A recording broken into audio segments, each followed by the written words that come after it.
The convoy of two black SUVs moved toward a remote site on the outskirts.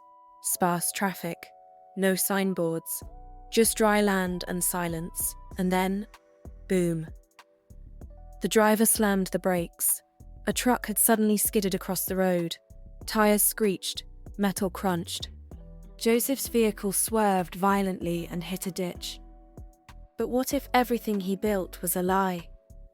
The golden sunrise spilled through the floor-to-ceiling windows of Joseph Adeyemi's mansion, a modern fortress nestled in the heart of Banana Island. Outside, his luxury fleet, sleek Rolls-Royces and a rare matte black Bugatti, glimmered like trophies. Inside, the scent of fresh croissants and Colombian coffee wafted through a marble kitchen that gleamed like a showroom.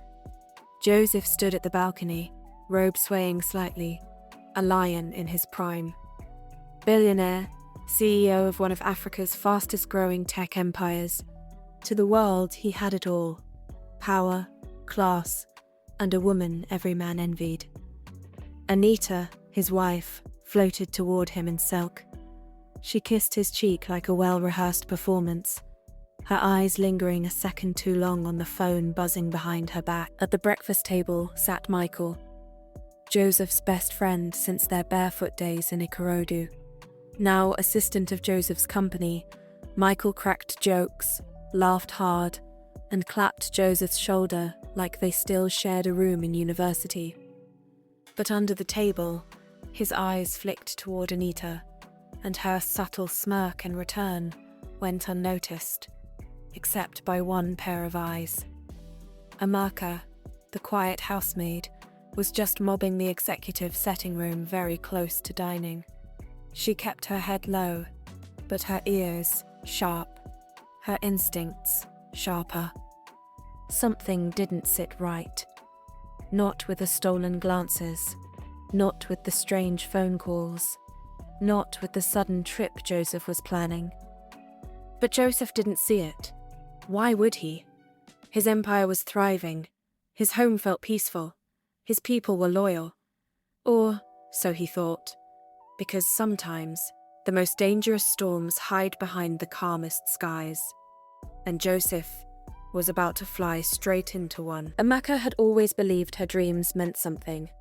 Her late grandmother, a village priestess, once told her, "Some eyes see what others cannot." She never really understood until she started working in that house. To outsiders, Joseph's mansion was a palace, but to Amaka, it was a stage. A stage where smiles were masks, and the loudest laughs came from the ones hiding the most. She had noticed the quiet changes, Anita's fake kindness, Michael's late visits, the cold shift in the air whenever Joseph left a room. She never spoke of it. After all, what voice did a maid have in a world ruled by money and pride? But the dream last night was different.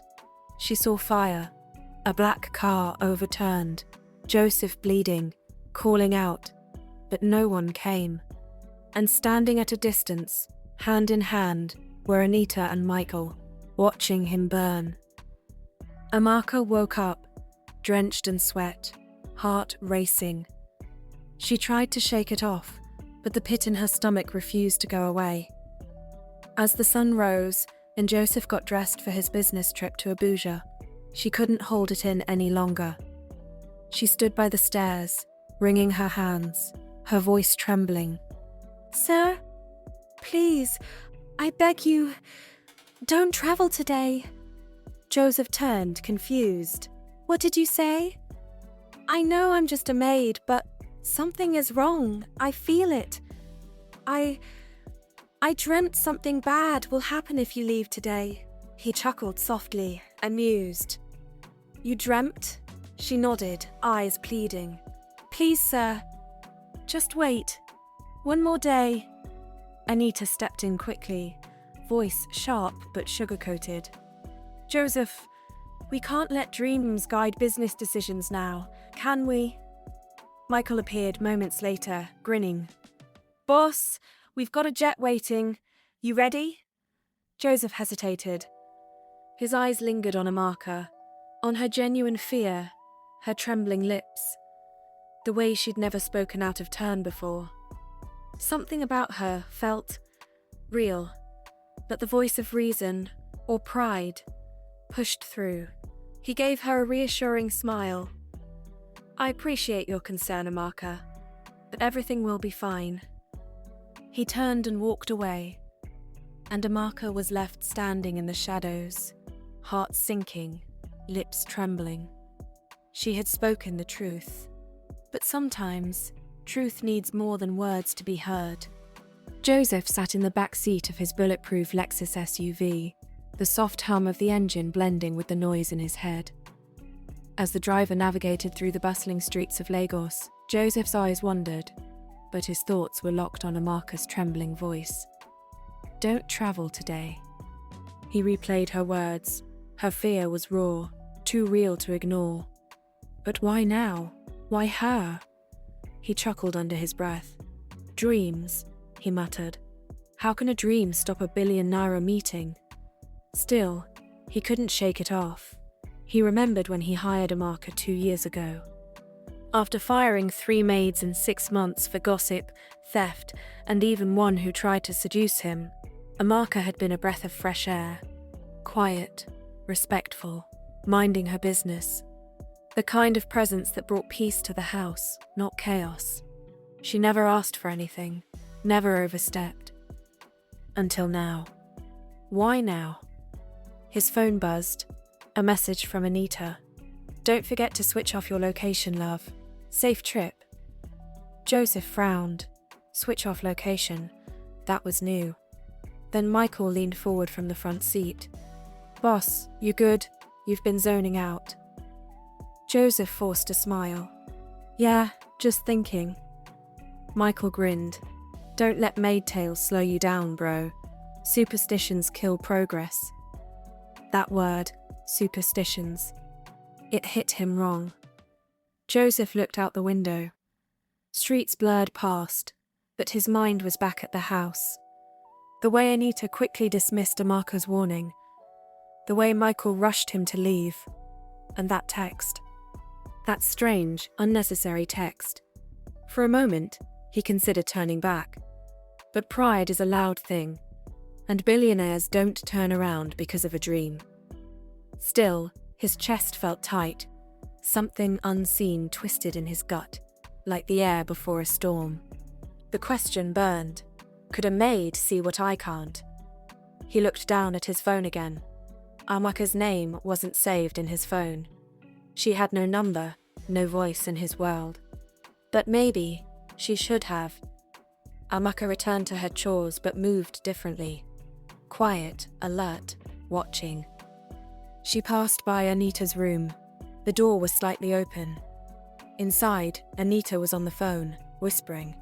"No, he's gone. Flight just left. Make sure everything's ready. Once it's done, we split the account." "Yes, I trust you. He trusts you." "I'm on my way. Soonest I will meet you." Amaka froze. Her heart pounded. She had no proof, but she had enough. She backed away, careful not to make a sound.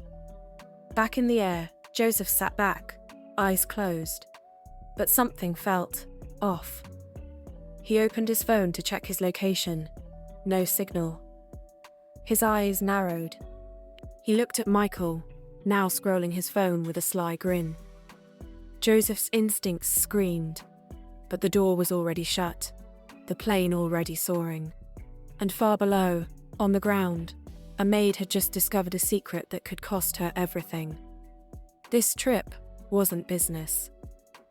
It was betrayal in disguise, and Joseph was flying straight into the fire. Not every enemy wears a mask. Some kiss you goodnight. The jet touched down in Abuja late afternoon. The sun cast long, burning shadows on the tarmac. Joseph stepped out, still uneasy. Michael chatted with the welcoming party, all smiles, but Joseph's gut told a different story. Instead of heading to the scheduled business venue, Michael convinced him to detour. "There's a new private estate being developed nearby," Michael said. "I want you to see it. Could be our next big investment." Joseph nodded, but his silence was heavy. Something was wrong. Still, he followed. The convoy of 2 black SUVs moved toward a remote site on the outskirts. Sparse traffic, no signboards, just dry land and silence. And then, boom. The driver slammed the brakes. A truck had suddenly skidded across the road. Tires screeched, metal crunched. Joseph's vehicle swerved violently and hit a ditch. Darkness. When he opened his eyes, his head was bleeding, seatbelt torn. He was alive, but barely. "Help," he groaned. Footsteps. Joseph blinked through the haze, expecting his best friend to rush toward him. Instead, he saw Michael standing at a distance, arms folded, beside Anita. She stepped closer, phone pressed to her ear. "Yes, he's alive," she said coldly, "but not for long. He is heavily wounded, and he will soon die." Joseph's heart shattered. His breath caught. "Anita," he rasped. "Michael." Anita crouched beside him, smiling like she used to, but her eyes were ice. "You should have listened to the maid," she whispered. "She was the only one loyal to you." Michael leaned in next. "You made it too easy, bro. Business, passwords, power of attorney. You handed it all over." Joseph felt like the ground had caved in. His lungs burned, not just from the crash, but from the betrayal. His wife, his best friend, together. The people he loved the most were the ones who wanted him gone. As the world blurred again, he tried to speak, but no words came. Only one thought echoed in his mind. She warned me. Amaka warned me. Betrayal doesn't always come with a knife. Sometimes it wears perfume, and Joseph had just met the deadliest kind. Sometimes angels don't wear wings, they wear aprons. Back at the mansion, Amaka was no longer cleaning. She was watching, listening, planning. She had heard enough. Anita's phone calls, her cryptic messages, the locked drawer that wasn't so locked. Every fibre of her being screamed that something terrible was unfolding. And now, Joseph wasn't answering his calls. Amaka's instincts kicked in. She wasn't just a maid anymore. She was a witness, a protector, the only person left who truly cared. She noticed when Anita drived out. She crept to Anita's study, heart pounding. Inside, she found documents, financial transfers, estate documents, Joseph's digital signature, and a flight manifest. Her eyes widened as the pieces clicked into place. Anita and Michael hadn't just betrayed him, they were erasing him. She needed help. With trembling hands, Amaka took pictures of everything. Then she made a decision that would change everything. She called Joseph's private security chief, Mr. Martins, a man who adored Joseph like a son. She didn't stutter. "Sir, I know I'm just the maid, but something terrible has happened. Joseph is in danger." There was silence, then a breath. "Where are you?" "Anita's study. I have proof." Meanwhile, Joseph drifted in and out of consciousness, tied up in a dimly lit shack on the outskirts of Abuja. His head throbbed. His heart ached more. He never imagined his downfall would come from those closest to him. But just when hope began to fade, headlights cut through the darkness. Doors slammed. Shouts. Then, a familiar voice. "Sir Joseph!" It was Mr. Martins, and right behind him, wearing slippers and breathless from the flight, Amaka. Tears welled in Joseph's eyes as she knelt beside him, untying his hands. "You came," he whispered. Amaka nodded. "I told you not to go, but I wasn't going to let you die." Double dagger. Right. Point. Right. Point. In a world where trust is currency, Joseph learned that the richest soul in his house had no gold, just truth. Loyalty hadn't come from his wife, nor his best friend, but from the quiet girl who mopped his floors and saw what no one else dared to see. The courtroom was silent. so silent that even the ticking clock on the wall sounded like thunder. Anita sat with her head bowed, the once glamorous wife now stripped of her mask. Michael, in handcuffs, refused to look Joseph in the eyes. Their plan had collapsed like a house of cards, brought down not by a detective, not by a lawyer, but by a maid. Joseph stood tall, still healing from his wounds, but stronger than he had ever been. Emotion rippled beneath his voice as he spoke. I trusted the wrong people, gave my life to those who wore smiles but carried daggers. But while betrayal came from the top, loyalty came from the ground floor. He turned, eyes landing on Amaka, seated quietly at the back. She looked out of place in the grand courtroom, wearing her plain dress and slippers. But to Joseph, she shone brighter than any diamond. She saved my life. She saved my soul. Flashback. 1 week earlier, back at the mansion, Joseph had invited the media, staff, and top partners to a press conference. Many assumed it was business-related, but then he introduced Amaka. This woman, he said, was once just the maid, but she saw what I didn't. She warned me when no one else would. While I was busy building empires, she was watching the cracks. She risked her life for mine. Gasps filled the room. He turned to Amaka, offering her a sealed envelope. In here is a deed to a new house, and the title of Director of Domestic Affairs for my foundation. If you'll accept it, Amaka trembled. Sir, I never asked for anything. Joseph smiled. Exactly why you deserve everything.